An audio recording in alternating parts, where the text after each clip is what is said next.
Welcome to highlights of Stage 4 of La Vuelta San Juan, the longest at the race at 186 kilometres and the hilliest of the race so far. But with the three categorised climbs all coming at the midpoint of the stage, we weren't expecting it to upset the sprinters, who should have their third chance in the race so far.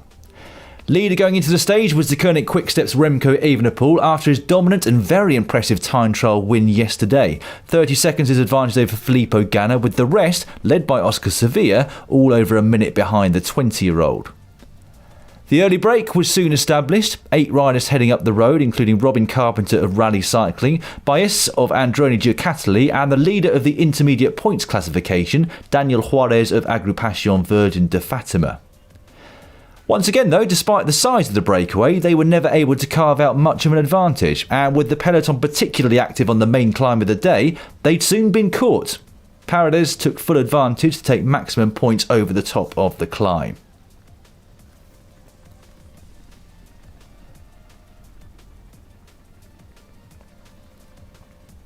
On to the next climb of the day, and this time it was Team Cofidis' Guillaume Martin who was leading the way, taking maximum points over the top, but ever vigilant and glued to his wheel was the race leader Remco Evenepoel of Deceuninck Quick-Step.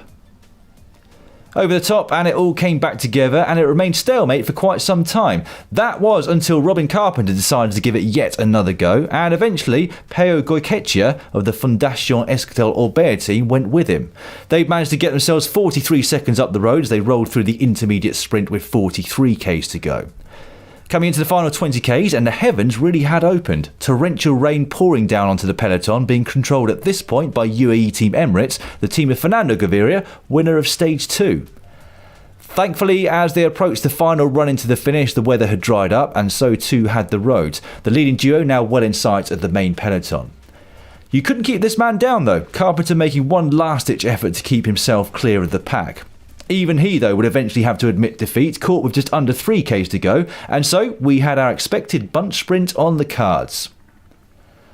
With 1 k to go, it was Daniel Oss of Bora Hansgrohe on the front, sprinting out of the saddle in this last right-hand bend, with the riders behind him all fighting to get onto the right wheel. As he swung off, Team UAE took over, and they seemed to have their lead out nailed. 2 riders still in front of Fernando Gaviria, just 500 metres of the stage remaining. Max Richesi hit the front with just under 400 metres remaining to the finish line in full flight. Gaviria glued to his wheel. The Colombian, though, launched his sprint with 200 metres to go, and despite a very fast finish on the right-hand side from Hodge and Barbier, he comfortably crossed the line to take his second win of the race so far. 2 wins from 4 stages for Gaviria then, equaling his win tally from this race last year. Barbier with another impressive sprint to finish second on the day. Hodge a very disappointed third, with Peter Sagan and Pete Alligaert rounding out the top 5. No change in the GC, Remco Evenepoel still sitting pretty at the top of the classification, a lead he'll take into tomorrow's rest day and therefore Friday's Queen stage up to Alto de Colorado. Make sure you don't miss that one, we'll be back with all the action then.